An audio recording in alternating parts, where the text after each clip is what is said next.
বস, সেদিন মেয়েটার জন্য একটা ছেলেকে ছেড়ে দিলেন, আজকে সব পুলিশকে ছেড়ে দিলেন। কি হয়েছে আপনার? আপনি সবকিছু ভুলে গেছেন? আপনি কি জানেন না এই পুলিশ অফিসারের জন্য আপনার ভাইয়ের ফাঁসি হবে? হ্যাঁ জানি। জানা সত্ত্বেও আপনি কেন ছেলেকে ছেড়ে দিলেন? যাকে আমি পাগলের মতো ভালোবাসি, যার চেহারা আমার সবসময় চোখের সামনে ভাসে, তার সামনে আমি তার বাপকে কি করে মারতে পারি বল? চম্পা দাঁড়া। কেন রে? ওই দেখছি গুন্ডাটা যে আমার আব্বাকে মারতে গেছে।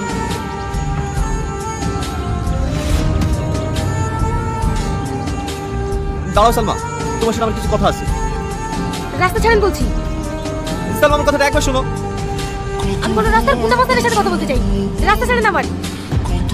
তুমি ভুল ভাবছো সালমা, তুমি যতটা ভাবছো ততটা খারাপ আমি না। হ্যাঁ, আমার সামনে বেশ ভালো সাজা নাটক করতে হবে।